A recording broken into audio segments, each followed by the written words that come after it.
Hi, we will look at the 23rd May Consortium sample question. This is a question set of legal reasoning. As you're aware, the consortium is giving us supplementary materials starting from 20th of May and going till June of 1st. That's the schedule that they released, and some of them are for UG and some of them are for PG. I already put a video on the 21st May question, which is on English language. In this particular video, we look at the legal reasoning sample question they released on the 23rd of May. When you look at the legal reasoning question, this is not per se a legal issue. So one thing that we keep seeing in the consortium question, if you look at the sample test number 1, sample test number 2, sample test number 3, and the consortium paper is actually what they're actually testing is a reasoning and not necessarily testing the legal element of it, when I said legal element of it, your knowledge of law is not being tested. What is being tested is the reasoning of the questions. So look at all the questions they put up. It's not like barring maybe one or two questions here and there. It's not like questions which ask about, let's say, one specific issue about vicarious liability as a concept, and your knowledge of concept is required to answer that question. No, they are all the passages are general issue that is being picked up, and and then you have questions that follows. One of the things that you must do when you look at a legal reasoning passage, the process is absolutely important. The process is absolutely important. The process is simple, that at the end of the day we have to make a certain decision. The question is asking us as whether something is right, something is wrong, something is valid, something is invalid. Usually the decision ends up having uh, a two element to it. Either something is right, yes or a no, and there is a reason that is given for that particular decision that you made. So if yes, what is the reason for that? If no, what is the reason for that? In this process, the process therefore is more of a decision making process, and that's a good way to look at these kind of questions. Therefore, the first step is to actually read the passage. And there are a lot of people who would probably think that reading a passage first may not be important, because I have to look at the question, because question is asking something specific things related to the passage. But that is not the right way to do it. The best way to do it is actually read the passage first. When we read the passage first, we have to look at those sentences which are actually giving some sort of a principle. Another way to look at it is some sort of a criteria to help us figure out what the decision is. Once we understand the criteria to help us the decision, make a note of that. Since CLAT is a paper-based test, you can probably underline it, circle it, understand the key principle and criteria that is mentioned in the passage, and then when you look at, then when you follow and look at the facts that is given in the question, you have to ascertain what are the things which is relevant. For you to make the decision, what is relevant, what are the relevant facts, what are irrelevant facts. So, look at the relevant facts, apply to the criteria, and then make a decision. And in your mind you have to anticipate an answer. In your mind you have to anticipate an answer before actually looking at the answer choices. Just anticipate an answer in the sense that you are basically in your mind figuring out what is the reason, what is your decision, is it a yes or a no, and what is the reason that you believe would substantial justifies your decision that you made. And then you look at the answer choices. I'm sure that things would be very easy. Let's look at this particular passage here. So let's look at this particular passage here and see what is a kind of principle and the criteria that I need to look at. Let's have a read. It says a student of mathematics in Delhi University can now choose to simultaneously pursue any other degree course, say English literature from IGNOU or any other institution. So that's the kind of a start. So we have to first at this point in time ascertain whether it is actually specifically about Delhi University, or is like an introductory paragraph, just hooking us into the whole discussion. So we'll keep this in mind. Let's move to the second paragraph. It says, in a move to improve their career prospects, the University Grants Commission, the UGC, has approved a proposal to allow students to pursue two degree programs at the same time. Now, this is important. We are discussing about allowing students to pursue two degree programs at the same time. We are discussing about two degree program, and that would be something that is crucial, ladies and gentlemen, to understand. We are looking at two degree program, not three, not four, not five, but two degree program. One of the degree has to, whenever I say has to, we are looking at something that I'm going to call here, something that I'm going to call here, which are necessary condition, something that is necessary for that particular thing. So let's have a look at what those necessary condition are. So in your mind, you're actually thinking that, so we are looking at a case where somebody can pursue two degree programs. Uh, that's what the discussion is about. And let's look at what are those necessary conditions. What are necessary conditions of necessary condition to pursue that particular program. So it says one of the degree has to be regular. So one of the degree must be regular. That's a necessary condition. Must be regular, and that is explained here. So that's what it is. That is not distance or online. So one of the degree regular, that is explained. This is not something that is distance or not something that is online. So this is it one of the necessary condition. And the other has a choice of either. Okay, so there are two choices, but still a necessary condition, either in distance learning or in online mode. So the second necessary condition is that for the first program has to be regular, other is online or distance learning. So obviously from here we can gather infer that two cannot be regular. uh, uh, that's what we can understand, that cannot have two program cannot be regular. That's something that we can understand from here. And then there is a pivot that is being made here, however. So there is some exceptions to this particular rule. However, this does not mean that a student can enroll in a master's or doctorate or any other advanced program before completing their undergraduate degree. So now that is another piece of information that is given to us. That piece of information is a fact is a fact that another criteria is the fact that you cannot have a degree uh, plus a master's program or a doctorate program or an advanced program. Okay, so if you're not completed degree, so let's say it's a not completed degree. Let's put it that way. Not completed degree. This whole thing is actually something that is not allowed. So you cannot have a not a complete program. Here I can understand what a master's program is. I can understand what a doctorate program is. I really don't know at this point in time what would be or other advanced programs. So I'm still talking about the fact that we cannot enroll into other degree programs. So if you cannot have a master's degree or a doctorate degree or an advanced degree program before you actually complete the undergraduate degree.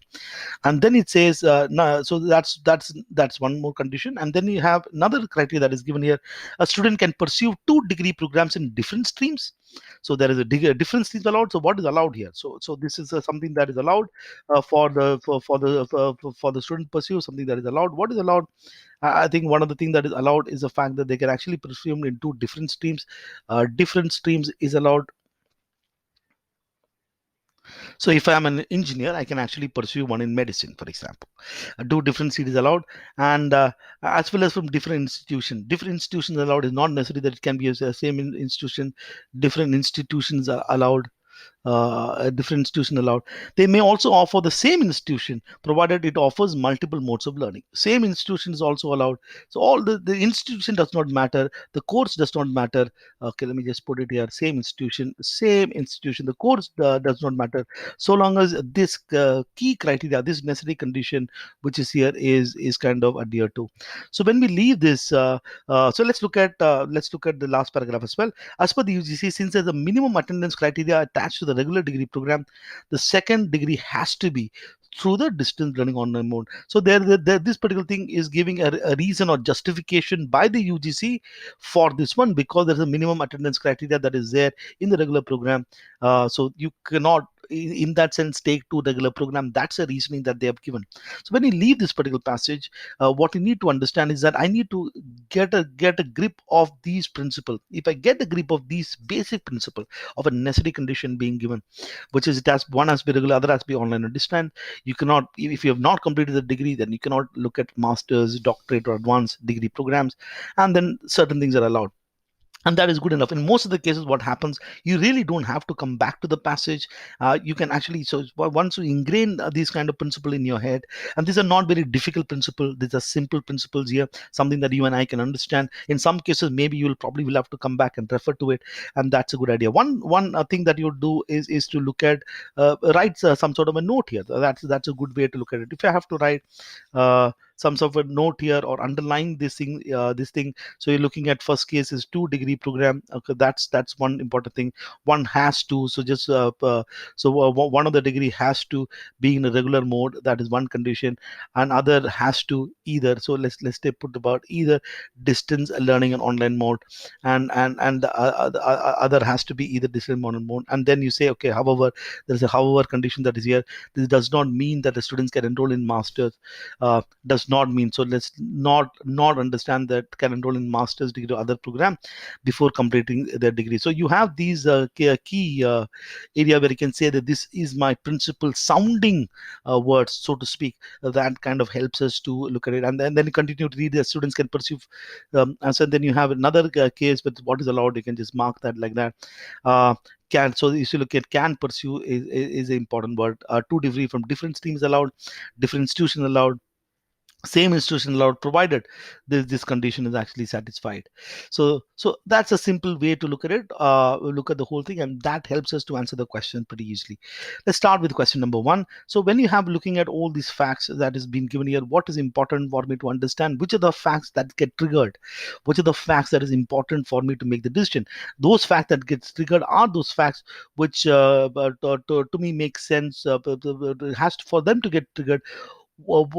These criteria, this fact has to have some implication to this criteria that is there. So that's how we look at that fact. So let's look at Madhav is currently enrolled in a third year. So third year, so one is that he's not completed his graduation, still going on a 5-year law program, so 5-year undergraduate program. So he's looking at a degree program which has not completed. That's important. He wishes to work in the field of corporate laws after his graduate and decides to add to his credential. This piece of sentence is actually not relevant to the whole thing. Okay, that's what he wishes is irrelevant. Madhav therefore enrolls in two. So obviously you say that there is an issue that is here which talks about two separate certificate program. Now you look at this word certificate program. You look at this. What is does a principle talks anything about a certificate program? This talks about advanced program. Talks about a master's program. This talks about this. This is the principle. This is a principle that got triggered here. Master's, doctorate, any other advanced program. You cannot look at a certificate program as an advanced program, right? The something that is meant to do post graduation, that's not the case. So obviously there is no problem here. So it's immediately you saying that there is no problem. That's what you already made up your mind. So there's no problem. One provided by, so there's nothing of this thing is getting triggered. So this merely talks about online or distance. So there is nothing is talked about certificate program. So one provided by the Institute of Chartered Accountants of India and ICAI, one provided by Institute of Company Secretaries of India, ICISI, and decides he will complete these simultaneously with a law degree. There is no problem. When the registrar of Madhav's NLU comes to hear of this, he tells Madhav he cannot pursue. Obviously, you said that register, you've got it wrong. So this is actually wrong. He cannot pursue. He obviously can pursue because this is a certificate program. All the three programs, title 3, and then he must cancel the program. Is the registered correct? Already we made the decision no, and in our mind we already made up a mind because it is a certificate program and not an online program. So you see, you just have to eliminate the yeses. Then you look at the no, and then you see this one. Since the programs provided by ICAI are certificate programs and not degree program, and that will be the exact answer choice. And B, no, since there is no limit to the number of degree programs the students can enroll, that is incorrect. There is a limit. So the reasoning there is wrong because there is a limit which says that the limit is 2. So this anyway is incorrect. So answer choice in this case is D. Not a difficult question in that sense. Let's look at the next one again. So we'll look at what the relevant facts are. When Madhav's NLU classmate Sarala hears about it, hears about Madhav having enrolled in additional programs apart from the 5-year law program, she too decides to gain additional qualifications so as to boost her job project capability. That's what he enrolls in a bachelor's degree of commerce. Now, obviously, the necessary condition gets triggered, which is the fact that one of the degree has to be a regular, and other degree has to be in distance learning mode. So you have that this particular thing gets triggered. We have to look at whether this is online or not, online or distance learning. If it is online or distance learning, there is no problem. If it is not online or distance learning, there is going to be a problem. Okay, let's look at what it says. Program at a college in the city. See, since the class for BCom program are conducted in the evenings, oh my goodness, there is a problem. This is not, other has to be either distance learning online mode. This is not distance learning. This is not online. So therefore it's a program. It's a full-time regular program. It doesn't matter whether it's evening. It doesn't matter whether it's morning. That is not distance learning. Distance learning is like you're sitting at home and through a correspondence course. Online, you're sitting at home and listening to the lectures online. She's actually going to the program. So Sarala cannot do it. So whatever she does is it's a no. We already made the decision in our head. Sarala feels confident about being able to attend her NLU class in the morning, and irrelevant piece of information that is there. Sarala feels confident. Nothing is going to change. Her justification is irrelevant because she failed to satisfy a necessary condition. All the BCom classes conducted on the college campus in the regular online mode. The campus is quite close to the BCom classes are conducted in the college campus in the regular mode, and this is an important information that said, which all also reiterating that the BCom classes are conducted on the college campus in the regular mode. Okay, so which means that get triggered. Other has to be in the distance learning mode. So obviously, whatever Sarla is doing is a no. However, the campus, how the registrar of NLU tells Allah that she cannot be enrolled in the BCom program while she is still enrolled in this program. Registrar is right. Does Allah have to cancel her enrollment in the BCom program? Yes, she has to. Yes, she has to. Then you eliminate the no's in this particular case, and you already know the reason. So the first we are looking evaluating now the reasoning is, since a student can only end in two different programs if they are in the same stream, not necessary. So this is not multiple streams are allowed. That is not the right reason. The right reason, obviously, in this case, since the students in regular program can only enroll for a second degree program, if the second degree program provided the online distance mode, pretty straightforward to look at that question as well. So let's look at the 1.3 Hamza. Let's see what is Hamza's story, who is also in the same batch as same as same NLU as Madhav and Sarla. Decides she too must enhance her employability, and she should decide in a master's. Oh my goodness, that's a problem that is there. She cannot, however, does not mean that a student can enroll in the master's or doctorate program before completing the undergraduate degree. That get triggered. So I'm saying whatever Hamza is saying, I have to say no to her because of this particular reason. That is actually good enough for us to answer the question. Yet please do read the rest of the thing, because the question, we have to look at who is wrong. Hamza is wrong, registrar may be right. So you have to ensure that such silly mistake we don't do. Okay, so the question is especially asking the question is very important. Is the registrar wrong is what is asked. Is Hamza wrong is not what is asked. Okay, the registrar NLU who has decided to keep a close eye on the students in Madhav's batch by now decide that this cannot be allowed. He therefore tells Hamza that she cannot enroll for the MCL program until she completes a 5-year DAW degree. Is the registrar wrong? No, he is not wrong. Hamza wrong? Yes, Hamza is wrong. Registrar wrong? No. So therefore, this yes can be eliminated. This yes can be eliminated. We are looking at the no's, and then we are looking at the reason. The students can enroll only in a second degree program if it is provided by another institution, not necessarily. That the same institution can provide it multiple modes of learning. That's not the issue. The issue is, of course, answer choice number C. Since Hansa cannot enroll in the MCL until she completes an undergraduate degree program, that, ladies and gentlemen, is the right answer choice. Let's look at 1.4. We have Komalika's case. Komalika is in the same batch as Madhav, Sarla, and Hamza at the NLU. She is still doing undergraduate, still studying the undergraduate program. She's not complete the program. She has a wide variety of interests in addition to her law studies. She decides to study physics. No issues. We can offer two different streams. There is no problem. Physics is fine. So the study physics, you're okay with that, so long as the criteria is satisfied, which is the case that whatever you're doing physics must be something that is online or distance. She enrolls in an online bachelor's program. Online, so that's fine. So one is regular, other is online. There is no problem, Komalika. I'm going to say yes to you. What you say, there is nothing wrong with what you're saying. When Sarala hears about this, so now you're looking at whose angle. So this is very important to read the second part as well, right? When Sarala hears about this, she brings it to the attention of the registrar and argues that Komalika should not be allowed. Sarala is saying Komalika should not be allowed. Is Sarala wrong? Yeah. Is Salah correct? Salah is not correct. Salah's reasoning is not correct. Komlika's reasoning is fine. To enroll the physics program, since that's no relation to our law studies, and Komlika enrolled in the physics program violates the UGC rule. It's important things to look at. Is Salah correct? Salah is not correct. Komlika is correct. There is no problem.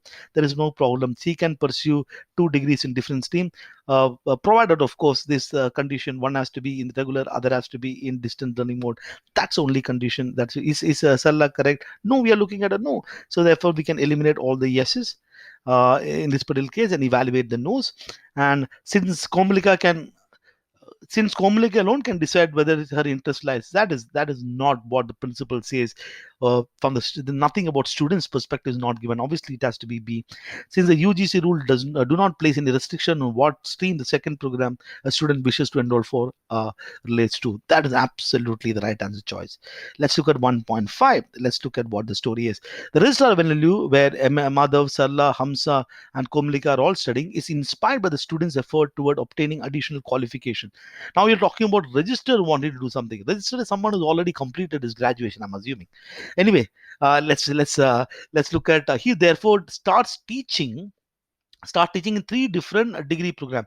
The whole thing in this particular case is about teaching, but all the principle is talking about somebody learning.